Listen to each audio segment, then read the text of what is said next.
Alors vous souhaitez peut-être justement trouver le meilleur rendement possible en immobilier. Il y a l'investissement locatif, bien sûr, mais c'est souvent peu rentable, en tout cas dans les grandes agglomérations. Il y a les SCPI, mais si le rendement brut est spectaculaire, le rendement net l'est beaucoup moins. Et puis il y a aussi une troisième voie éventuelle, le crowdfunding immobilier, qui peut rapporter gros sur le papier. On va en parler avec Quentin Romé, le président de la plateforme de crowdfunding immobilier Homunity. Bonjour. Bonjour Guillaume. Vous proposez aux particuliers donc d'investir pour financer les projets immobiliers. Ce sont les particuliers qui prennent la place des banquiers, pour financer les projets. Quel rôle donnez-vous aux particuliers dans cette chaîne de financement de l'immobilier ? Alors, pas exactement. En fait, les particuliers vont pas avoir vocation à remplacer les banques. On va vraiment compléter le travail des banques et financer à leur côté les promoteurs immobiliers.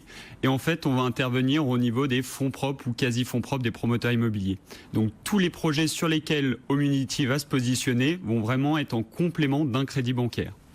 Quel est l'intérêt financier, notamment pour les particuliers qui nous écoutent, qui peuvent se dire que l'immobilier c'est attractif et que, quitte à y investir, autant investir dans des vrais murs, du tangible, quelque chose dans lequel on va pouvoir vivre ou accueillir des locataires et percevoir un rendement. Quel est le plus du crowdfunding ? Alors, le plus est assez simple à comprendre. En fait, c'est tout d'abord le ticket d'entrée qui est relativement faible, c'est 1 000 € généralement.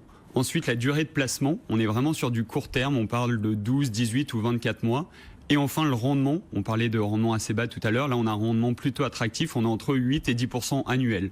Donc on voit qu'on a vraiment un niveau d'investissement court terme et d'un rendement relativement élevé qui plaît aux particuliers. C'est pour ça qu'il y a un vrai boom en France de crowdfunding immobilier. Comment il se forme ce rendement théorique ou constaté? Alors c'est un rendement contractuel. D'accord. Quand l'investisseur va placer son argent, en fait, il va souscrire à des obligations. Donc ça veut dire qu'à l'avance, il va connaître aussi bien la durée de son placement, 12 mois par exemple, ainsi que le rendement, 10% annuel. Et en fait, ce qui permet de délivrer ce rendement, c'est tout simplement la marge que va dégager un promoteur immobilier sur une opération de promotion donnée. Mais c'est pas garanti tout ça, je vous interromps. Tout à fait. C'est marqué en fait sur les sites, il y a un avertissement, en gros, il y a marqué qu'il y a un risque d'illiquidité et un risque de perte partielle ou totale du montant investi. C'est justement là le rôle des plateformes en fait qui vont être là pour auditer le promoteur immobilier, aussi bien la maison mère du promoteur immobilier que le projet en tant que tel. Et ensuite, on intervient sur un type de promoteur immobilier bien particulier. C'est généralement des promoteurs qui existent depuis au moins 5 ans, qui vont faire entre 50 et 2500 lots par an.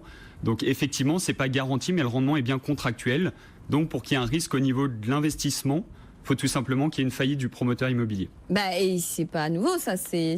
Exactement. Il y a eu une affaire... déjà arrivé, oui, il n'y a pas très longtemps. Tout à fait, exactement. Ouais. Donc en France, le crowdfunding immobilier a été régulé en 2014, donc en septembre 2014.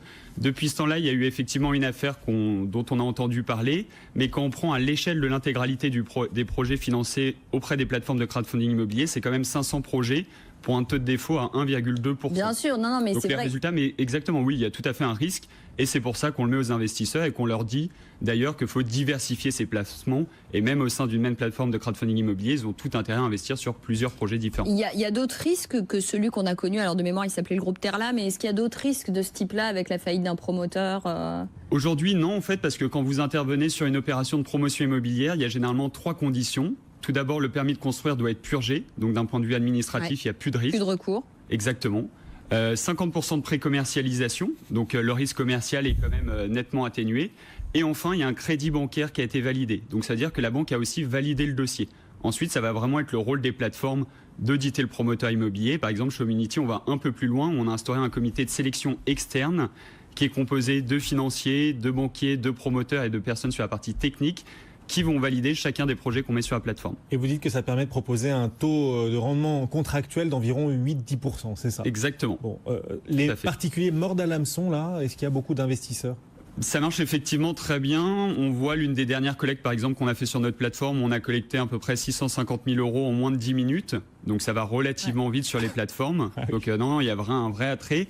Et de manière générale, en France, sur le crowdfunding, il y a un peu plus d'1,7 million 1,7 million de personnes qui ont déjà souscrit à une opération de crowdfunding, donc il y a un vrai engouement en France et a priori c'est pas parti pour s'arrêter. Et vous prenez des frais sur ces opérations-là? Parce que vous nous parlez de rendement 8-10%, c'est rendement brut, rendement net, c'est de quoi on parle? On parle en net avant impôt. Il y a la fiscalité dont on pourra parler juste après qui est la flat tax, mais sur la partie frais, en fait, il n'y a pas de frais qui sont imputés à l'investisseur. Pour lui, il n'y a pas de frais d'entrée, ni de frais de sortie, ni de frais de gestion. Donc on est assez transparent là-dessus. Et nous, les plateformes de crowdfunding immobilier, en tout cas pour Homunity, on se rémunère uniquement sur le promoteur immobilier. on va lui facturer des honoraires en fonction du montant levé. Et là-dessus, on reprochait ces derniers mois encore au secteur du crowdfunding, aux acteurs, aux plateformes de crowdfunding de manquer de transparence justement sur ce qu'elles perçoivent comme rendement dans leur business et le rendement qu'elles délivrent aux particuliers. Est-ce que là-dessus les choses s'améliorent? Est-ce que la réglementation, MiFID 2 notamment qui vient d'entrer en vigueur, est-ce que tout cela pousse à plus de transparence de façon réellement effective? Tout à fait, et l'objectif, l'AMF l'a justement imposé aux différentes plateformes, c'est de mettre plusieurs choses. Donc tout d'abord le niveau de rémunération que perçoivent les plateformes auprès des promoteurs immobiliers. Nous, pour chacune des plateformes qu'on met en ligne, à chaque fois on met quel montant on va facturer aux promoteurs immobiliers. Et enfin, il y a aussi une partie qui va être statistique, c'est-à-dire le nombre de projets financés, le taux de défaut, le niveau de rendement moyen octroyé. Effectivement, c'est une transparence qui est mise en avant par les différentes plateformes. Rapidement, des exemples de projets là que vous proposez aux particuliers de vous aider à financer? Alors, on a fait une opération assez intéressante, c'était de la surélévation à Courchevel. On a permis d'ajouter un dernier étage, donc c'est une opération qu'on a financée et là, les investisseurs ont touché leur rendement, donc c'était du 9% annuel sur une période assez courte, c'était 18 mois. Et là, à venir, on a plusieurs projets sur la région lyonnaise, où ça va être une opération de rénovation et réhabilitation de bureaux. On a des projets en Ile-de-France où c'est de l'habitation et de la promotion immobilière classique.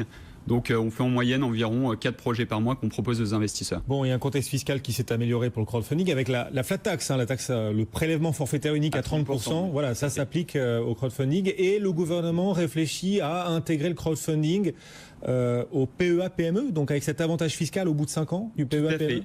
Tout à fait. Il y a, donc, ce qui a changé de 2017 à 2018, c'est cette flat tax. On est passé à un plafonnement de 30% des revenus perçus. Donc c'est quand même avantageux par rapport au contexte qui existait en 2017. Et le gouvernement va aller plus loin justement avec cette introduction du PEA-PME ou bien le relèvement des plafonds pour les collègues de passer de 2,5 millions à 5 millions d'euros. Ce qui donnerait de la place pour les particuliers certes, mais aussi pour un certain nombre d'entreprises qui se positionnent sur ce type de placement. Ceci dit, ça ne sert pas à grand. Enfin, la durée moyenne d'un investissement en crowdfunding, c'est à peu près 2 ans. Or, l'avantage fiscal dans le PEA ou le PEA-PME, c'est au bout de 5 ans. Donc finalement, ça voudrait dire qu'il y a une récurrence en fait au niveau des investissements que va effectuer un particulier. Il va se passer sur plusieurs projets exactement. Il ne va pas sortir forcément au bout de 24 mois, mais décider de faire un deuxième projet par la suite. Et pas d'IFI non plus? L'IFI, justement, c'est l'une des gros avantages de ce placement, c'est que c'est hors IFI, parce que certes, le sous-jacent est immobilier, mais le placement est mobilier, étant donné que vous souscrivez à des obligations. Donc c'est hors impôt sur la fortune immobilière.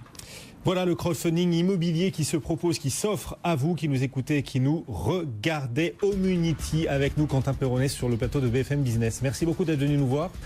Et Marie, à bientôt avec plaisir. Marie, on se retrouve demain. À demain. Avec également beaucoup de plaisir. Bonne journée.